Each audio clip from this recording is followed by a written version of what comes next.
Ah là, je pense qu'on est dans un moment négatif. C'est-à-dire que, en effet, on est dans un moment où les relations sont devenues plus compliquées qu'elles n'étaient il y a 20 ans, je crois, ou 30 ans. Je pense qu'on est dans un moment négatif. Alors, la question est de savoir si on aura une synthèse hegelienne et qu'une fois passé ce moment négatif, on arrivera à quelque chose de plus souhaitable et de plus harmonieux entre les individus, entre les sexes, etc. Et sur ce point, je ne sais pas. Je pense que je ne sais pas si je le verrai avant ma disparition de la planète.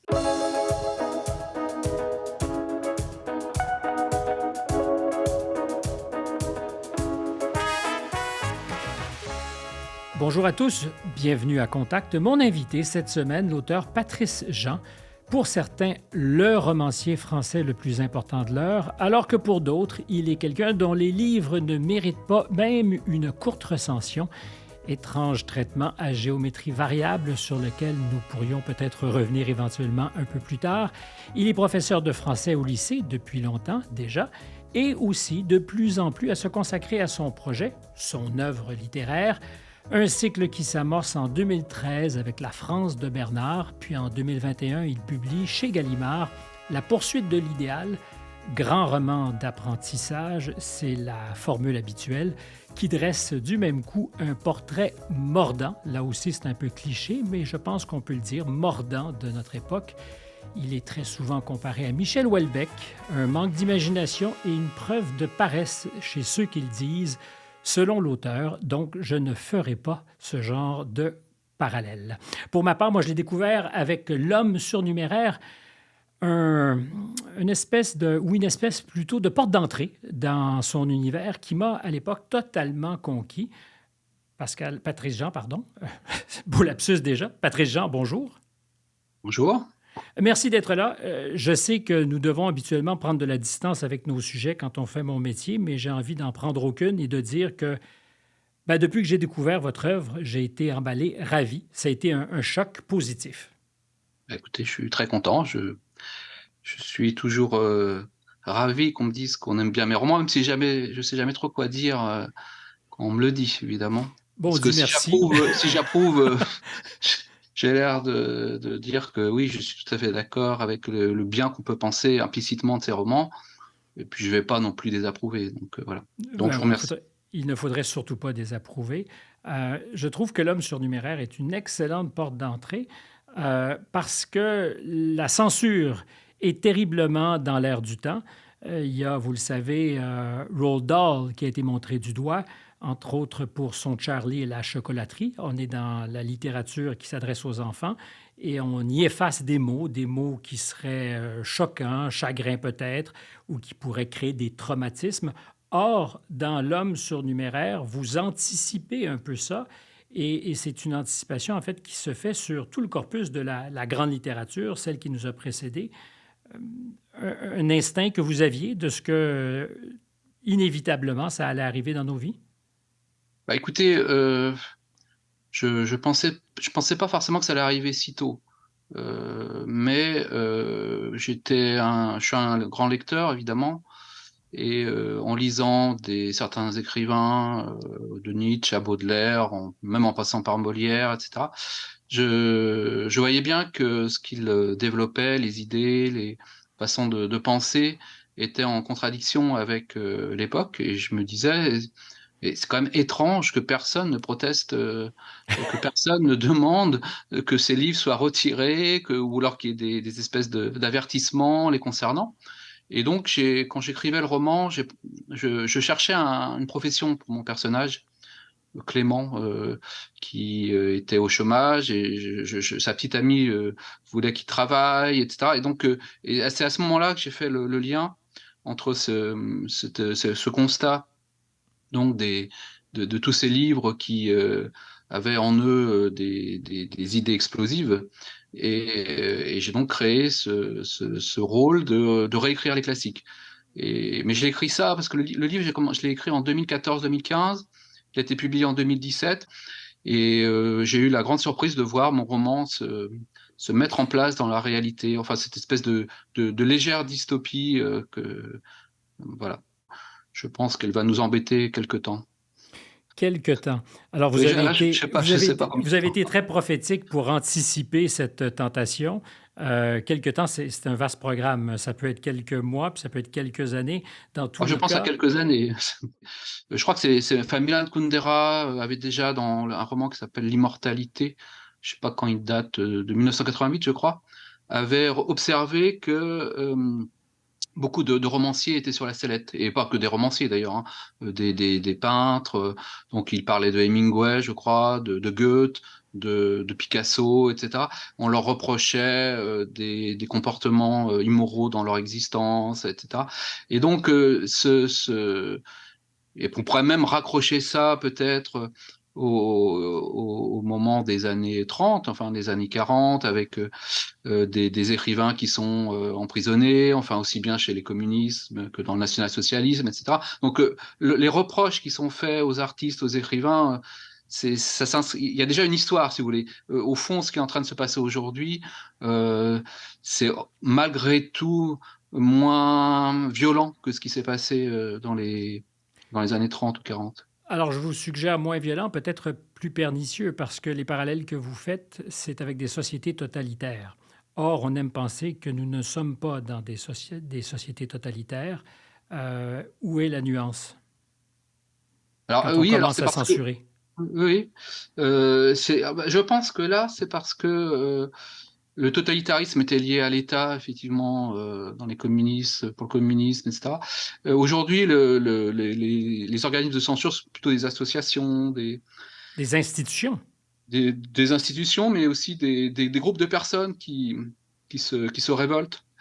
Et puis c'est lié, je pense aussi, pour Roald Dahl, je crois, ou c'est Mhm. ça, Oui. ça a été acheté par Netflix, ou enfin j'ai pas trop, enfin j'ai écrit un article en plus sur cette question.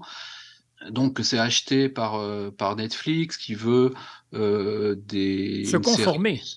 Oui, voilà, qui veut que la série soit regardable par le plus de gens possible. Donc il y a une histoire d'argent derrière ça. Mais est-ce que d'être regardé par le plus grand nombre possible de gens appelle de gommer ce qui pourrait être fâcheux? Parce qu'on pourrait aussi faire le pari que certains bouderont parce qu'on a travesti le texte d'origine. Ah bah certainement, j'espère que ce sera le cas. J'espère que ce sera le cas, et que je pense que l'histoire fonctionne avec des balanciers. Peut-être qu'il y a un moment où les spectateurs vont se lasser d'histoires trop politiquement correctes, trop conformes à l'esprit du temps. Mais cet Donc, esprit du temps peut être troublant, inquiétant, pas juste aujourd'hui. À toute époque, il y a sans doute des vents dominants qui interpellent les gens qui font votre métier, c'est-à-dire la littérature. Vous avez déjà dit que contrecarrer l'esprit du temps était un peu votre fonction.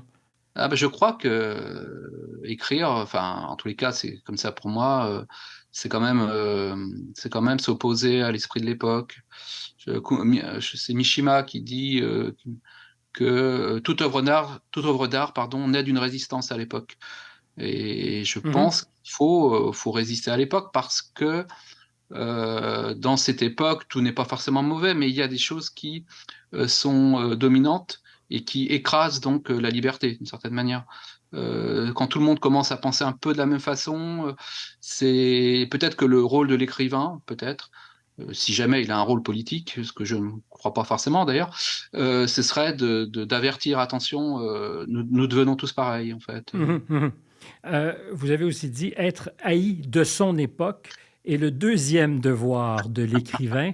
Alors, il y a deux possibilités dans votre cas. Ça pourrait être ignoré par ceux qui ne veulent pas fréquenter votre œuvre, ou peut-être carrément d'être ignoré par ceux qui accepteront que vous existez.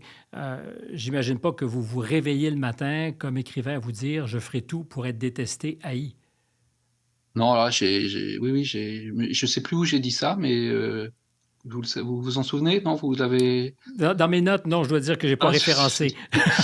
non, parce que parfois je dis des choses dans des romans, ou dans des interviews, dans des articles, donc je sais plus trop j'ai pu dire ça.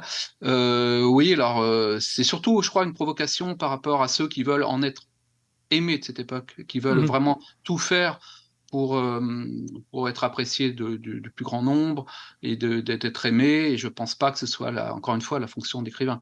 Mais la littérature, depuis toujours, ben justement, a des codes comme les journalistes ne le font pas, comme personne d'autre ne le fait, et souvent elle anticipe. C'est un peu ce que je constatais quand on parlait de censure dans L'homme surnuméraire. On pourrait faire le parallèle avec Houellebecq, même si je ne le ferai jamais, parce qu'il serait paresseux de ma part. Mais Non, non, Houellebecq mais avait senti pardon. les gilets jaunes, avait senti les attentats à Bali, si ma mémoire est bonne. Ouais. Donc la littérature, elle anticipe. Je pense qu'effectivement, il y a une vertu peut-être qui est liée au fait de raconter quelque chose, d'aller assez loin dans la Mhm. psychologie, dans l'analyse sociale, qui vous amène à continuer l'histoire là où, dans le présent, elle n'est pas encore, où ce qui est écrit dans le roman n'est pas encore arrivé. Tout à l'heure, quand je vous ai présenté, j'ai dit qu'il y avait probablement, à tout le moins en France, parce que vous êtes peut-être un peu moins connu ici, et ça ne se veut pas méchant que de le souligner, Oh bah, euh, je suppose, oui. mais en France, deux camps, ceux qui vous aiment assez pour dire que vous êtes peut-être en ce moment la voix la plus inspirée, la plus intéressante, et ceux qui font le choix de ne pas parler de vous. Et j'ai découvert ça après avoir lu. Et soudainement, j'ai compris que si je vous aimais, donc nécessairement, j'étais de droite. Euh, mais c'est terrible qu'on puisse faire ce genre de raccourci ou de trait d'union entre une œuvre et ceux qui pourraient y trouver quelque chose qui leur parle, un choc esthétique, disons-le, qui les ravisse. Oui, alors là, je suis d'accord avec vous, enfin complètement. Quand j'écris un roman, je me dis pas je vais écrire un roman de droite ou de gauche, c'est vraiment pas mon propos. Même si je dois l'avouer que dans les milieux, disons, intellectuels, culturels, universitaires, la pensée progressiste est quand même assez dominante. Donc j'ai une tendance à venir comment dire, la provoquer. Donc c'est peut-être pour ça hein, que j'ai cette image. Et puis d'autre part, il est vrai que les journaux qui me soutiennent sont plutôt en France les journaux de droite.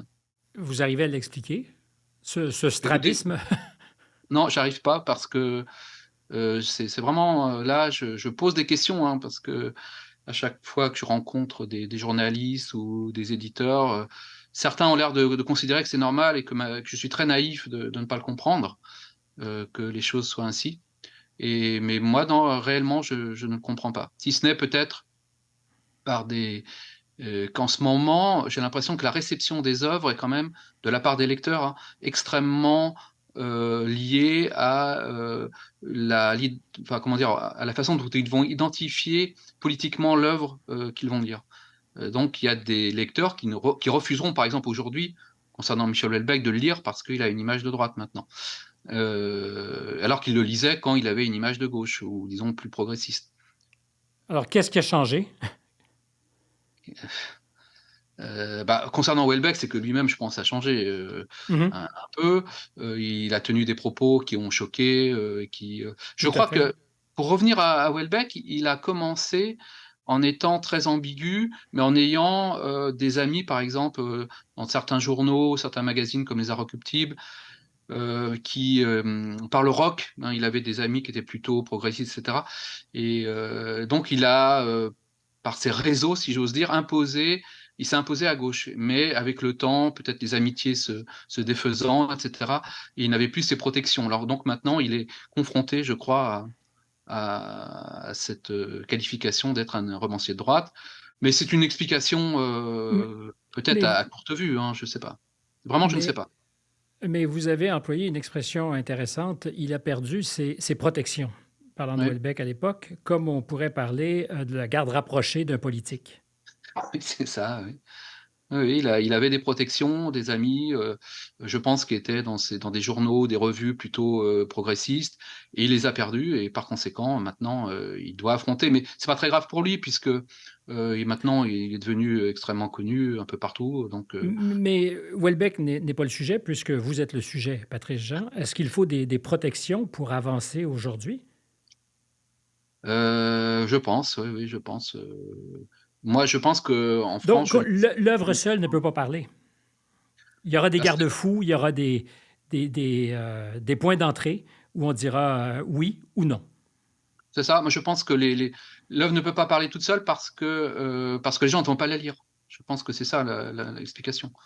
Et donc, Mais, je ne peux pas me défendre puisqu'on ne me lit pas. Enfin, vous voyez, mais c'est le degré zéro de la pensée critique. Si on ne s'expose pas à l'œuvre de quelqu'un ou à ce qu'il pense, il n'y a aucune chance pour qu'on puisse débattre avec lui ou avec elle. malheureusement, oui, oui, moi, j'ai l'impression qu'il me. Ce qui est un peu embêtant dans cette histoire, c'est comme vous l'avez rappelé tout à l'heure, moi je suis professeur, donc pour vivre, j'ai quand même un peu besoin de vendre mes livres plus. Et le fait est que si toute une partie de la presse me ghost, comme on dit, je crois, c'est un terme qui s'emploie, eh bien, effectivement, j'en vendrai beaucoup moins, etc. Puis c'est toute une. En fait, la presse a quand même la capacité de mettre la lumière sur certains écrivains, donc de leur permettre de développer plus facilement leur œuvre. Mais en fait, C'est la seule chose qui m'embête, pour être franc. Mais ce que je retiens dans tout ça, c'est qu'il y aurait des choses bonnes à dire et d'autres moins bonnes à dire. Et c'est vrai de l'actualité que nous consommons et de ce qui nous est présenté dans nos journaux, dans nos radiojournaux, dans nos téléjournaux et aussi dans la littérature. Et ça, ça me semble être un cul-de-sac monumental. C'est une des choses, d'ailleurs, que vous décrivez dans vos romans, pas directement, mais quand vous parlez de cette postmodernité qui est la nôtre, c'est un peu ça aussi. De se parler entre soi et de faire taire les plus fâcheux. C'est ça, c'est ça. Bon, la question que je me pose, c'est dans quelle mesure ça n'a pas toujours un peu existé, en fait, malgré tout. Je pense. Bon, pour revenir au cas français, ce qui s'est passé, je crois, c'est mon interprétation. Hein. Je n'ai pas d'autres brevets de légitimation que ma propre réflexion. Expérience. Voilà ma propre expérience par rapport au livre que j'ai pu lire. Je pense que jusque dans les années, disons, 60-70, il y avait en France un courant, disons, plutôt conservateur, avec des écrivains conservateurs qui avaient du prestige, et de l'autre côté, il y avait aussi un courant, disons, progressiste, qui avait aussi du prestige. En gros, si vous voulez, d'un côté, vous aviez Mauriac, Claudel, Monterland, etc., d'autres. Et de l'autre côté, vous aviez Sartre, vous aviez d'autres écrivains. Et chacun avait une sorte de pouvoir, c'était une sorte de conscience morale. Mais donc, il y avait une sorte d'équilibre. Aujourd'hui, j'ai l'impression que l'équilibre n'existe plus. Je dirais que c'est ça qui, à mon sens, a changé. Vous vous percevez comme conservateur, puisque c'est le mot que vous avez employé? Non, non, non, mais moi, c'est l'image qu'on peut donner. Moi, je dirais, alors je vais reciter Kundera, parce que je l'ai lu tout à l'heure. J'ai dit tout à l'heure dans les Testaments trahis, il dit, on lui demande justement s'il est enfin s'il est, je ne sais quoi, enfin bref, dissident. Il dit non, non, on lui demande s'il est de droite ou de gauche. Il répond, je suis romancier. Et moi, je C'est ce dirais que la même vous chose. êtes. Voilà, c'est ça. Je suis romancier, donc bon. Mais un romancier, c'est par définition un peu enquiquiner aussi ce qu'il y a de plus dominant dans l'ère Ça. du temps qu'on essaie de décrire. Et par définition, le progressisme aujourd'hui a peut-être un certain magistère que vos livres taquinent. Peut-on dire des choses comme ça? Oui, c'est ça. Le romancier a pour but de taquiner, enfin de taquiner. C'est peut-être gentil pour certains. Je suis un peu plus méchant, mais disons que je suis vraiment d'accord avec cette histoire. Êtes-vous de droite ou de gauche? Non, je suis romancier. Je crois que je vais le mettre dans un livre, ça, parce que en fait, je suis en train d'écrire un essai sur la littérature et la politique, justement, qu'on m'a commandé. Donc, dans un premier temps, j'étais un peu sceptique, et puis je me suis dit non, je crois que j'ai quand même pas mal de choses à dire là-dessus. Je reviens à l'homme surnuméraire, le personnage principal, enfin un des protagonistes, et c'est un choix aussi qui dit quelque chose de vos intentions. C'est quelqu'un qui est dans l'immobilier, un quinquagénaire blanc, sans grande envergure, pas pour autant antipathique, mais qui souffre, je pense, de la pire des violences. Il est méprisé par ses enfants et sa femme. Et simplement ça, c'est dire quelque chose d'assez conséquent. Je ne sais pas si vous me suivez ou si vous êtes d'accord avec moi, mais moi, j'ai trouvé qu'il y avait... Parce qu'évidemment, c'est le moche dans le livre. Et on pourrait penser que c'est l'anti-héros. Mais d'une certaine manière, il est héros parce qu'il résiste. Oui, c'est ça. Alors, moi, c'est quelque chose que j'ai observé dans certaines, chez des amis d'ailleurs, ça m'est arrivé de voir les enfants se moquer de leur père avec l'aide de la mère. Je l'ai vu vraiment plusieurs fois et ça me semblait intéressant de parler de ça parce que c'était au fond un nouveau type de personnage, si vous voulez. On avait peint à l'envi et nombreuses fois le père de famille, hein, le patriarche qui dominait tout. Et là, on est passé, me semble-t-il, aujourd'hui, au père de famille dont chacun se moque, et avec justement beaucoup comment dire, avec l'esprit du temps, si vous voulez. C'est ça qui s'est passé. Et donc, c'est intéressant pour un romancier d'avoir un nouveau type de personnage. Et voilà, donc le personnage qui s'appelle Serge de Chenadec, Hmm. agent immobilier. Sa femme commence un peu à le regarder de haut aussi, à l'aide de certaines copines qui lui disent regarde, t'as épousé un minable. Les enfants ricanent. Et il se trouve, lui, qui croyait à la famille, qui croyait finalement le sens de sa vie, c'était sa femme et ses deux enfants, se retrouve soudainement à terre, quoi, d'une certaine manière, hein. Quand même. Le progressisme, pour vous, c'est quoi aujourd'hui? Parce que vous prenez le contre-pied du progressisme dans vos romans. Vos personnages sont aux prises avec leur époque, très souvent. En quoi c'est détestable et en quoi ça pourrait être sympathiquement recevable que ce progressisme? Ah bah, le progressisme, si c'est l'idée qu'il y ait plus de justice sociale, je suis évidemment en accord avec ça. De faire en sorte que les gens vivent mieux, que on n'agresse pas les femmes parce qu'elles portent une robe courte, etc., etc. Moi, je suis évidemment pour ce type de liberté qui soit donnée aux individus.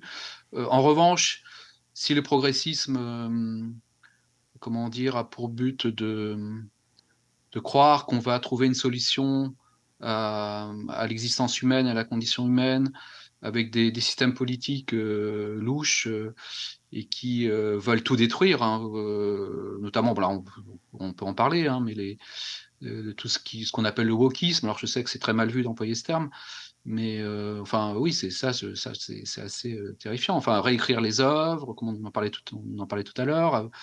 Euh, Considérer que Picasso est un peintre détestable parce que son rapport aux femmes n'était pas tel Parce que qu'on aime. misogyne. Et puis d'autre part, Picasso n'est pas connu parce qu'il a aimé plusieurs femmes, mais parce que c'était un peintre. Donc il faut le juger, si vous voulez, sur ce qu'il a produit et non pas sur ce qu'il était dans sa vie. Donc Ou ce ça, qu'on c'est un progressisme que je trouve détestable. Voilà. ou ce qu'on pense savoir de Ce ce qu'on qu'il pense était dans. savoir, tout à fait. Voilà. Parce qu'il y a déjà une nuance. Vous avez un peu directement et même très directement touché à ces zones grises qui relèvent de l'intime et de la sexualité avec le parti d'Edgar Winger. C'était audacieux parce que le personnage qu'on tente de retrouver, ce Edgar Winger, penseur, qui a façonné une génération et qui, dans le roman, on le découvrira, vit caché, retiré. Alors, il y a un de vos personnages qui part à sa recherche, qui voudrait mettre à jour sa pensée, peut-être même l'instrumentaliser pour le parti qu'il représente. Et il apprendra, ce pauvre jeune homme, qu'au bout de sa recherche se trouve un personnage qui s'est caché justement parce qu'il a fait la pire des choses. Il a eu une relation avec une mineure. Euh, Or, ce personnage que vous montrez euh, n'est pas un monstre absolu non plus. Oui, alors c'était très délicat à traiter, effectivement. Euh, Même pour, je vous dirais que l'effort pour raconter l'intrigue sans se mettre les pieds dans les plats Tout à fait. témoigne de la difficulté. C'était très difficile, effectivement. Je me suis dit, oh là là, c'est un sujet. Mais justement, alors là, pour moi, la littérature, c'est un sujet pour la littérature, enfin pour le roman. C'est exactement, à mon sens, hein, ce que le roman doit mettre en scène. Et non pas comme l'avait fait. Alors bon, je sais pas si vous avez dû entendre parler de l'affaire Gabriel Matzneff. Non, non, non. Vous savez, Non? nous, dans les colonies, les nouvelles ne se rendent pas. Bon, alors, évidemment, Gabriel Matzneff n'est pas un ange. Il a beaucoup de choses à se reprocher. Mais enfin, j'avais été quand même assez frappé par la haine et le lynchage le concernant. Et je trouvais que de créer un personnage qui n'était pas Matzneff, évidemment, mais un personnage qui avait eu lui aussi une relation avec une mineure, mais qu'il avait vraiment aimé, c'était un sujet romanesque. Ouais. Et audacieux. et audacieux et c'est ça où je voulais dire tout à l'heure que le romancier doit résister à l'époque. Ça, on en a un exemple, si vous voulez, dans le sens où euh, un romancier, disons, progressiste, enfin, je sais pas, s'il écrit un roman là-dessus, va enfoncer Maznaf, il va ne lui trouver aucune excuse et il va le faire sous les applaudissements de toute la société et ça, je ne voulais pas. Sans pour autant l'applaudir non plus. Ouais, donc j'étais dans une situation, enfin c'est pas Maznaf, hein, moi je suis dans autre chose. Hein. Ce qui m'intéressait en fait dans ce roman, c'était quand même l'aspect politique. Voir comment un personnage, alors qu'il est progressiste justement, alors qu'il est révolutionnaire, soudainement est confronté dans sa vie au mal, est confronté à la prison, confronté à l'humiliation, et comment cette expérience peut, à mon sens, le retourner et lui faire perdre sa vision progressiste de l'histoire, Et le faire devenir aussi au passage un peu misanthrope. et le faire devenir misanthrope.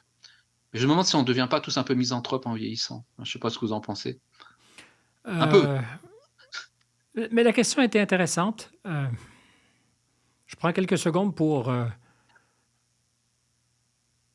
oui, je pense que plus on s'expose aux autres, j'imagine, plus on a de chances de collectionner les expériences décevantes. Est-ce qu'on pourrait dire des choses comme ça? Oui, c'est ça. Puis je pense que quand on est jeune, on a beaucoup plus de confiance peut-être en les autres. Et quand on vieillit, on a quand même connu un certain nombre de trahisons, on a, un certain nombre de déceptions. Et puis on est un peu, peut-être pas misanthrope, mais un peu plus méfiant, je dirais, un peu plus méfiant, hein, C'est votre me cas? semble-t-il. Hein. Euh, oui, mais non, mais moi je suis un peu méfiant, mais je retombe toujours dans les mêmes travers. Donc je suis un peu naïf, je crois. Mais donc, Mais je donc préfère ça. Mais je préfère ça. Je suis avec oui, vous bien sûr. là-dessus. Ouais. C'est-à-dire que je préfère faire confiance, Oui, quitte à tout à être fait. trompé quelquefois sur la route, que de passer ma vie à visière baissée dans un mode paranoïaque à redouter l'autre. Or, on est un peu dressé aujourd'hui à se méfier. Bah, oui, oui, moi, mais je me méfie, mais intellectuellement, je me méfie, mais je dirais spontanément, je me méfie jamais. Enfin, j'ai une tendance, quand j'apprécie les gens, à être assez généreux, assez spontané. Enfin, je crois. Hein. Bon, j'aime pas trop parler de moi, parce que justement, c'est quand même un point pour lequel j'écris des romans, c'est que le roman permet de parler de soi sans parler de soi. Vous voyez, donc en parler directement, c'est toujours un peu compliqué. J'ai toujours l'impression Pourquoi de serait-ce compliqué? mais j'ai l'impression que parler de soi, soit on se ménage trop, soit on se critique trop. C'est de trouver le ton juste pour parler de soi, c'est compliqué. Parce qu'on est vraiment jugé parti, pour le coup. Comme le romancier l'est pour ses personnages. Voilà, mais disons que ces personnages, enfin moi quand je parle de moi, si je dis quelque chose de bien de moi, par exemple, j'ai l'impression de me flatter. Si je sais d'être objectif, enfin, je sais pas quelle est l'objectivité Hmm. concernant. J'ai pas écrit de texte autobiographique, si vous voulez. Mais ça me trotte un peu dans la tête. Je pense que je le ferai peut-être un jour, parce que j'ai écrit, en revanche, dans des revues, des textes autobiographiques, et finalement, ça m'a quand même intéressé, ça m'a bien plu. Mais, Vous êtes du bon matériel pardon? vous êtes un bon matériau pour le romancier que vous êtes. Ah, je pense, oui, oui. Je pense. Bah, là, c'est quand même l'avantage d'avoir vieilli. Mais vous l'avez souvent dit, pour être Oui, romancier, il faut c'est ça. avoir vécu, il faut savoir de quoi on parle. Voilà. Moi, je pense pas qu'on peut être un bon romancier à 25 ans, parce qu'on est trop jeune. Il faut quand même avoir un peu vécu. Et quand j'écris mes romans, par exemple, je vais très très peu, enfin un petit peu de temps en temps, mais je vais très peu me documenter comme ferait un Zola ou comme ferait d'autres romanciers ou même Flaubert qui est mon maître. Je sors tout de moi, si vous voulez, donc par rapport à ce que j'ai vécu, observé, regardé, etc. Euh, on parlait à l'instant, puis c'est peut-être la dernière des digressions avant de revenir à ce qu'est notre propos, si tant est qu'on puisse l'identifier, notre propos dans une conversation. Vous disiez que, ou je vous suggérais euh, qu'on pouvait être à l'endroit des autres méfiant. Je dirais qu'aujourd'hui, c'est peut-être pire. On est aussi souvent le délateur de l'autre. Et c'est une position dans laquelle jamais j'aurais imaginé, non pas me retrouver, mais à tout le moins être le témoin de ça. Euh, oui, alors on l'a vu. Moi, la côté délation, ça m'a frappé. C'était pendant le Covid et pendant les confinements. Moi, j'habite dans un petit village de 500 personnes au bord de la mer. Et un gamin avec son vélo, bah, faisait du vélo, alors qu'il aurait peut-être dû rester chez lui et donc il y avait des gens qui voulaient appeler la police pour le dénoncer, alors que c'était un gamin de 10 ans ou 12 ans, je sais plus. Et ça m'avait frappé, toute cette épidémie, si j'ose dire, de délation. Effectivement, un tel ne portait pas son masque, un tel ne faisait pas ci et ça et je pense que ce qui est effrayant avec nos sociétés, nationales, avec un État, c'est qu'on peut effectivement dénoncer, sans arrêt avec la bonne conscience. C'est une des choses qui me déplaît plus. La bonne conscience morale qui on l'a vu en France quand même pendant la Deuxième Guerre mondiale, avec les délations, avec les juifs, et cetera. Mais c'est une mémoire très sélective. C'est comme si ça avait été totalement oublié, cette mécanique de la délation. Or, on se rend compte que ça prend un petit prétexte pour que soudainement on se retrouve un appétit, puis je pense pas particulièrement à la France, partout. Oui, je pense, oui, oui, je pense que c'est pas un trait, national, c'est un trait, je dirais, de l'espèce humaine, hein. C'est pas Et ça dépasse pour moi la question d'épidémie. Aujourd'hui, on va dénoncer quelqu'un pour crime de pensée déviante. On va montrer du doigt l'œuvre qui chatouille ou les propos qui sont discordants. Même logique. oui, même logique. Moi, des lecteurs m'ont informé, que, il existait des librairies qui ne voulaient pas vendre mes livres, par exemple. Ce qui moi me paraît absolument impensable. Je crois Parce pas que qu'il y en vos ait livres beaucoup, sont quoi. infréquentables. Voilà, c'est ça et donc effectivement, là, il y a une sorte je suppose que les libraires qui ne les mettent pas sur les présentoirs ou dans les rayons, ne les ont pas lus. Donc ce n'est que sur la foi de délateurs ou de et puis bon, oui, oui, c'est une atmosphère qui est qui est assez, pénible. On peut faire quelque chose pour résister. Moi, je pense qu'il faut je sais pas s'il y a quelque chose à faire, mais enfin, il faut pas avoir peur, quoi. Enfin, je crois qu'il faut dire ce qu'on pense et écrire les livres qu'on a envie d'écrire et continuer et en tout en faisant attention. Je pense que c'est important aussi de ne pas partir la fleur au fusil et pour se faire descendre tout de suite. Mais il faut faire attention, être assez fin, ne Savoir se pas ménager. Oui et puis, dans certains endroits, faire attention à ce qu'on va pouvoir dire et le dire, mais d'une façon que ce sera forcément, accepté par vos adversaires ou vos ennemis. L'humour est un ressort utile dans ces circonstances, vous l'avez souvent dit, manière de contourner même des fois la censure. Ah bah, l'humour, je pense que c'est essentiel à la littérature. Moi, j'ai une thèse selon laquelle, tout grand auteur, tout grand livre, alors je sais qu'il y a beaucoup de contre-exemples, doit pratiquer l'humour, l'ironie parce que c'est soudainement l'apparition d'un malaise, d'un éclat de rire, dans une phrase, dans un chapitre, qui révèle quelque chose de notre condition. Je pense que Mhm. l'humour, c'est pas simplement, l'ironie, c'est pas simplement, une chose plaisante comme ça qui aurait été donnée aux êtres humains, mais c'est l'apparition d'une vérité. Je vous cite encore une fois parce que vous êtes un puissant fond de citations. Et là, je suis ironique, évidemment, à mon endroit comme à votre endroit. Non mais Les ça me fait livres, peur parce que vous me dites: «Qu'est-ce que j'ai pu dire encore?» rien de redoutable. Les livres D'accord. qui n'ont pas d'humour manquent un peu de politesse. J'ai trouvé ça très beau. Je suis assez d'accord avec ça. Avec vous-même. Ouais, je suis d'accord avec moi. Vous écrivez en pensant à ce qu'il doit y avoir un espace pour rire aussi. Ah Sinon, complètement. sinon c'est le désespoir. Oui, c'est ça, voilà.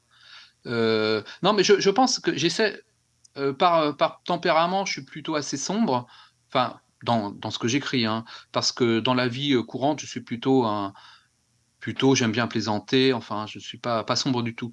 Mais, quand j'écris, je sais pas pourquoi, alors c'est assez bizarre, j'écris des choses assez sombres et heureusement, j'ai quand même ce sens de l'humour et de l'ironie qui contrebalance totalement cette noirceur et je pense que ce serait pas possible autrement. Enfin, la noirceur absolue me paraîtrait être une faute esthétique et une faute, romanesque. Et si on était menacé par la noirceur absolue, l'humour serait peut-être l'étincelle pour éviter qu'elle soit totalement et complètement absolue, cette noirceur. C'est ça, l'humour, c'est la. Moi, je pense que l'humour, c'est un truc de perdant. Enfin, un peu. C'est-à-dire que. C'est comme ça je- que vous vous voyez? Comment? Vous Un peu. vous Oh, oui, voyez non, mais vous-même? oui, non, mais il y a quelque chose l'humour, c'est ce qui vous permet de sortir d'une situation embarrassante. Mhm. Et effectivement, donc on a des personnages un peu dans le malaise qui sont en train de, comme Serge Nechonadec ou d'autres, l'humour, ça leur permet quand même de s'en sortir. Mais il y a un autre point important dans mes romans, je pense que, alors là, ce qui me distinguerait peut-être de Kundera, c'est que j'aime bien le lyrisme aussi. Je sais que lui, il pense que le roman, c'est la prose anti-lyrique, et j'aime bien quand même que dans mes romans, il y ait des passages de lyrisme, c'est-à-dire des moments où le personnage est en accord avec le monde et ressent une sorte d'exaltation d'exister. Mais c'est très vrai dans La poursuite de l'idéal. Voilà, par C'est un exemple, oui, roman qui est très lyrique. tout à fait. Et je l'ai Comme... pensé un peu comme une réponse à Kundera quand il a écrit La vie est ailleurs, je crois, qui est un roman sur la Mhm. poésie où il était très critique avec le lyrisme et la poésie. Non pas que je remette en cause ce qu'il a dit, mais il me semble que la poésie ou l'accord avec le monde, c'est quand même quelque chose de très important. Dans mes romans, ce qui peut contrebalancer, si vous voulez, la noirceur, qui est nécessaire parce que c'est une forme de lucidité, c'est une sorte d'instant poétique et l'humour. Mais justement, la quête du beau, cette aspiration à, à trouver ces moments lyriques dans la vie, c'est au cœur du projet de votre héros, Cyril Bertrand, dans La poursuite de l'idéal. On retrouve ça dans le parcours de plusieurs de vos personnages. Or, c'est très peu à la mode aujourd'hui que la quête du beau. Bah, je pense parce qu'on est dans une société qui, comment dire, lie la réussite de la vie à autre chose que la quête du beau. Et ça m'a frappé parce que j'avais écrit un roman qui s'appelle Tour d'ivoire, dans lequel, enfin, et je fais des rencontres avec des lecteurs, etc. Et j'avais deux personnages qui avaient donc créé une revue qui s'appelle Tour d'ivoire, une petite revue confidentielle. Et bon, voilà. Et les lecteurs m'ont dit, c'est un peu dératé vos personnages. Et c'est là que je me suis dit, mais il y a une mécompréhension de ce que j'ai voulu faire. Et donc la poursuite de l'idéal est une sorte de réponse à ces critiques, car j'ai voulu montrer un personnage qui lui réussissait. C'est-à-dire que Cyril Bertrand réussit, hein, puisqu'il devient scénariste dans une série américaine voilà, bon, bref, il gagne de l'argent, il a une certaine célébrité, etc. Et ça ne le Ça satisfait ne, pas, en ça ne fait fait. pas réussir pour autant. Voilà. Et donc j'ai voulu montrer que la réussite n'était pas une réussite matérielle, non pas qu'il faut cracher dessus. D'ailleurs, Cyril Bertrand aurait aimé être à la fois Valérie Larbaud et puis Rimbaud, par exemple. Valéry Larbaud étant un poète qui Mhm. est l'héritier des sources Saint-Thieur et qui donc était richissime. Donc ça, c'est assez rare les poètes richissimes aujourd'hui. Mais Mais c'est une bonne idée, par contre, quand on sait ce qu'ils vendent, les poètes, d'avoir une fortune de famille, ça aide à développer sa poésie. c'est ça, voilà. Donc Larbaud, que j'aime beaucoup, c'est un grand poète à mes yeux, et ça m'a toujours fasciné parce que il a une vie de millionnaire. Enfin, il avait les grands hôtels, il descendait dans les beaux hôtels, il avait une vie de voyageur, il travaillait pas, etc. Et je me disais, en plus, c'est un grand poète. Et moi, je l'ai toujours vu comme une sorte d'idéal, quoi. Et donc, Cyril Bertrand, au début du roman, je me dis, bah, lui aussi, il va vouloir être Valéry Larbaud. Et puis non, c'est pas possible parce qu'il vient d'un milieu populaire, etc. C'est pas possible. Et c'est important, c'est pas un détail qu'ils viennent d'un milieu Non, populaire, non, votre personnage. Parce que non. vous les aimez, ces gens qui viennent du peuple, disons les choses, appelons les choses par leur nom. Oui, bah alors je pense que le roman Enfin là, je m'inscrivais aussi dans la lignée du Roger le Noir, hein. Mhm. C'est c'est vraiment ce que j'avais en tête, c'est-à-dire le Roger Noir, c'est Julien Sorel, qui est un jeune garçon qui vient aussi du peuple et qui va réussir à grimper les échelles de la société jusqu'à qu'il ait la tête coupée, le pauvre. Mais enfin, il réussit aussi par les femmes, notamment Mathilde, par Madame de Rênal.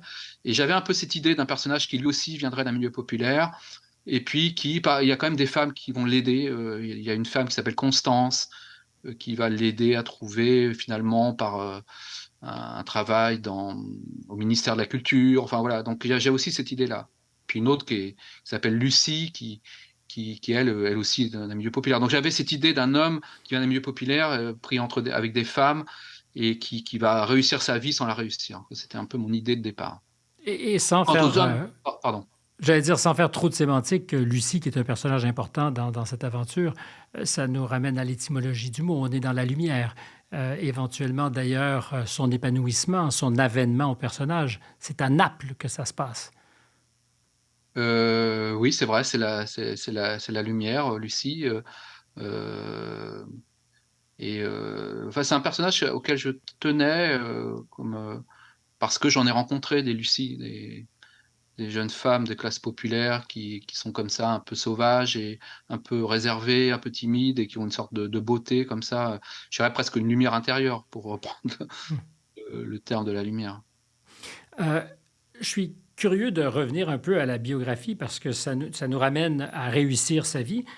Vous avez écrit, dans ce cas-ci, c'est pas une citation, c'est pas vous qui parlez.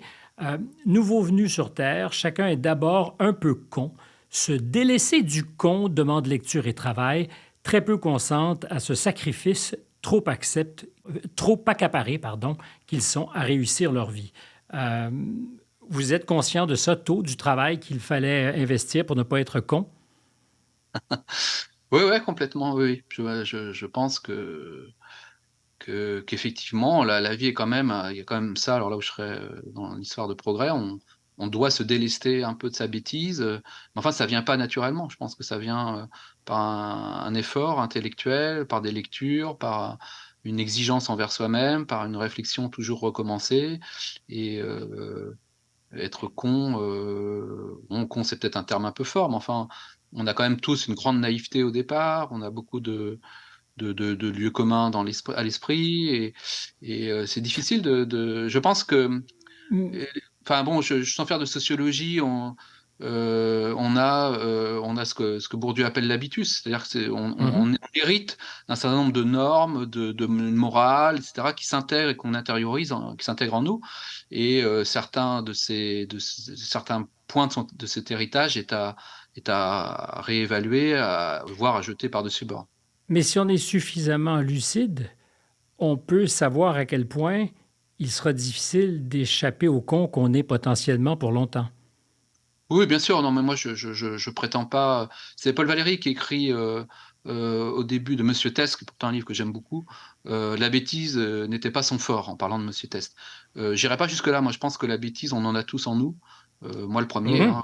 Mhm. Et on peut écrire justement avec sa bêtise. Hein. Enfin, il faut écrire avec sa bêtise, avec ses manques, avec sa balourdise, avec ses. Par exemple, il y a un point qu'on m'a reproché assez souvent, et ça m'a vraiment beaucoup étonné, hein, c'est le côté sexuel de mes romans.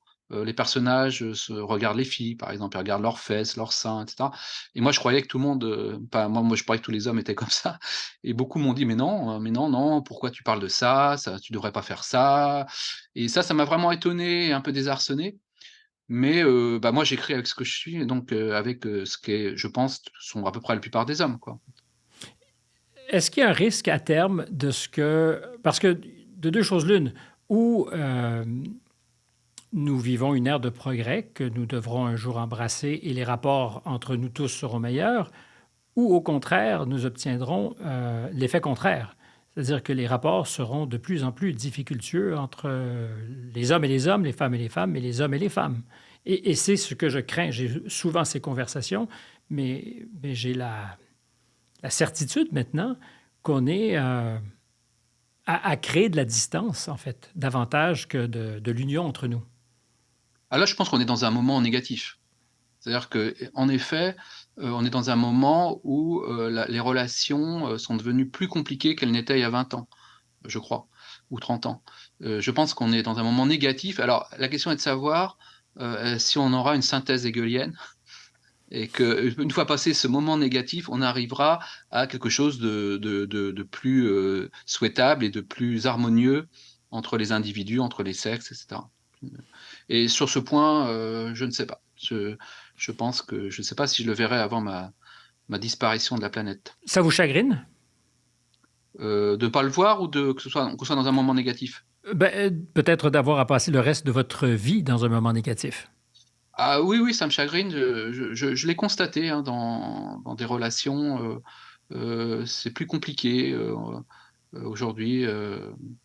Un mot peut être mal interprété, et puis surtout, on est très rapidement assigné et rappelé à son sexe. Enfin, c'est un peu ça embrouille. Ça, c'est pas. Je vois ça quelque chose d'un peu malsain, hein, pour être franc.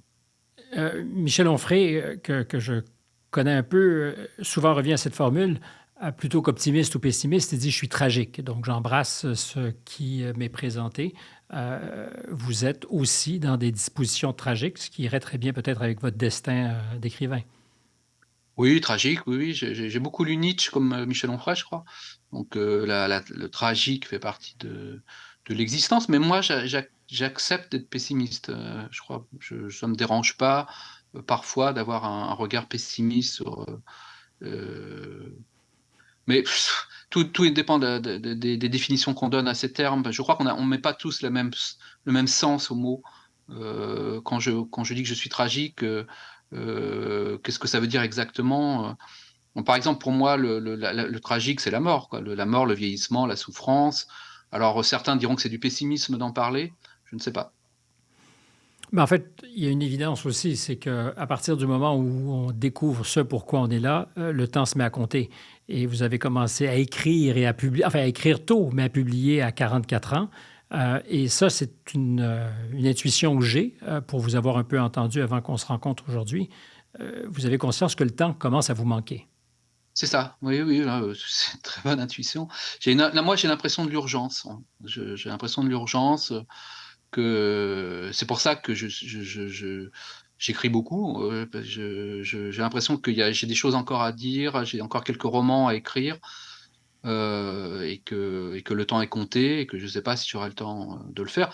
Alors, quiconque pourra dire, ça n'a pas d'importance, hein, qu'il y a un roman de plus ou de moins de Patrice Jean sur Terre. Mais moi, ça me travaille un peu, oui, c'est vrai. C'est le L'idée de ne pas sentiment. avoir le temps de tout dire.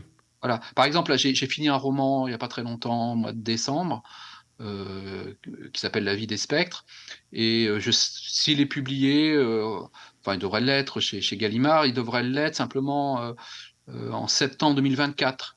Donc pour moi, c'est très loin. Vous voyez, je me dis, oh, septembre 2024, le livre est fini. Pourquoi attendre si longtemps? Enfin, voilà. Donc voilà, j'aimerais que les choses se fassent rapidement. C'est un acte de résistance, écrire, aujourd'hui? Euh, pour moi, c'est un acte de résistance, euh, dans le sens où j'écris des romans qui sont, comme je le disais tout à l'heure, en contradiction avec l'époque, qui vont aussi. Enfin, j'ai aussi écrit parce que j'avais l'impression que je n'arrivais pas à me faire comprendre. Enfin, je sais pas. C'est pas Voyez, bon là, pour un professeur au lycée, ça. non, mais ça va, c'est plus ça va.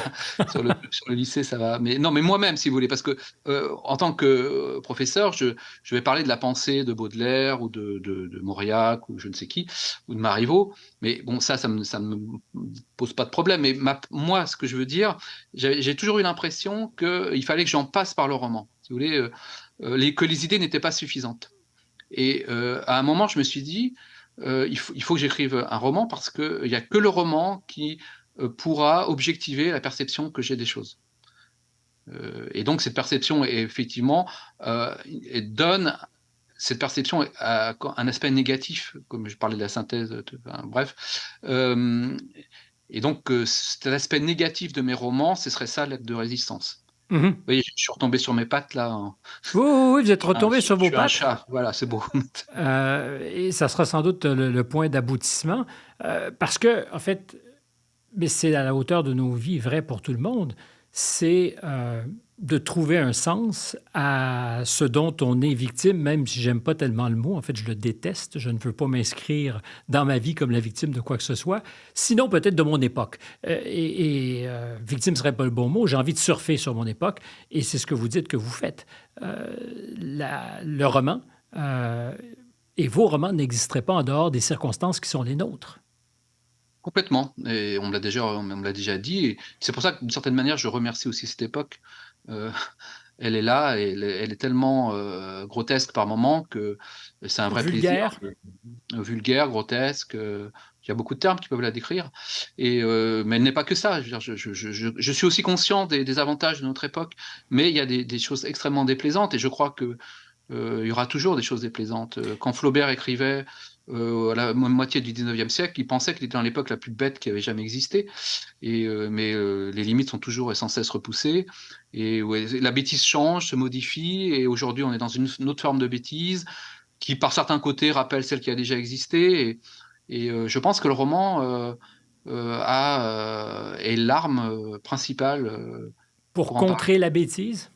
Ouais, je pense, oui, oui, pour la contrer, pour la mettre en scène, pour jouer avec elle, et je pense aussi que le roman et la littérature en général, heu, c'est une façon d'approcher le mal, oui, avec un M-A-L, hein, de jouer avec, de le regarder dans les yeux, on parlait tout à l'heure du parti des Scavenger, c'est un peu ce que j'ai fait avec, cette histoire de coucherie avec une adolescente, enfin, essayer d'approcher ça. Enfin, c'est important, je pense, ouais. Donc acte de résistance, oui, je pense que on peut le dire.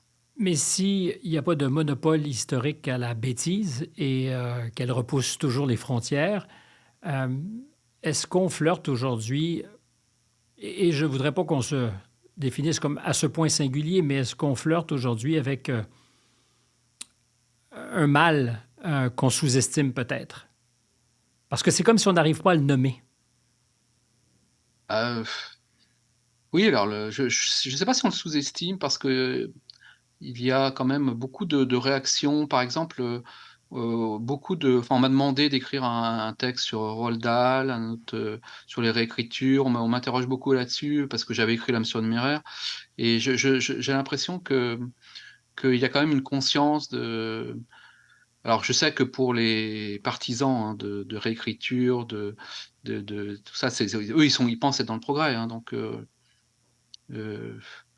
je pense que nous, notre tâche, c'est de dire: «Attention, il faut préserver la sacralité des œuvres, il faut préserver, l'intérêt de la littérature, et de ne pas la considérer simplement d'un point de vue moral et politique». Mais ce qui m'échappe toujours, c'est que les censeurs d'aujourd'hui font toujours l'impasse sur la possibilité qu'ils soient un jour les censurés de demain, en vertu de la logique qu'ils ont mise en place. C'est vrai, et je pense que certains qui, censurent aujourd'hui le seront, dans la génération suivante, dans 20 ans, pour d'autres raisons.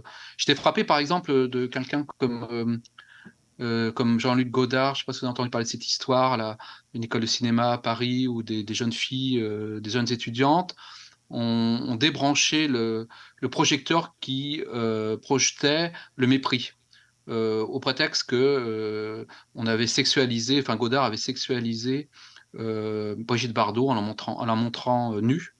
Célèbre scène où elle dit: «Tu les aimes mes Mhm, fesses», et cetera, mhm. et alors que Godard, lui, je pense dans les années 60-70, se voyait au contraire comme un iconoclaste, comme quelqu'un qui lui-même demandait des censures, enfin, critiquait voilà, et se voyait comme un révolutionnaire. C'est-à-dire que les révolutionnaires des années 60 sont maintenant considérés, comme des mâles blancs de plus de 50 ans, détestables, et c'est assez amusant, mais je pense que c'est l'histoire de toute révolution. La révolution, dévore ses enfants, enfin, la Révolution française a commencé, à faire ça, hein, tous les Robespierre, Danton et Saint-Just sont tous passés à la guillotine. Et Danton, passant sous la fenêtre de Robespierre, lui a dit ça sera ton tour bientôt. Ben voilà, donc et la révolution russe, c'est la même chose, et donc Trotsky, révolutionnaire, a été tué par ensuite plus tard, et bon bref, c'est, mais je pense qu'il y a dans la jeunesse, alors là, si on essaie d'aller un peu plus profondément dans la réflexion, je pense que c'est lié à l'idée, depuis la Renaissance, qu'on va justement vers le progrès, et et donc les Lumières ont mis en place, et ont installé l'idée que le temps était fléché et que cette flèche allait vers le bien et vers le progrès, et que par conséquent chaque nouvelle génération se croit à nouveau, dans un monde qui n'a pas été assez loin dans le progrès, qui même était réactionnaire, sombre, et jusqu'à ce qu'elle-même devienne l'ancienne génération, et voilà. Il y Donc, avait une on chanson est... de Georges Brassens qui je sais plus comment elle s'appelait, le temps qui Boulevard du temps qui passe, je sais pas si vous connaissez cette chanson? Mhm. Et c'est des jeunes révolutionnaires qui veulent tout mettre, tout casser, et à la fin de la chanson, c'est eux-mêmes qui sont, qui sont rejetés par les nouveaux révolutionnaires.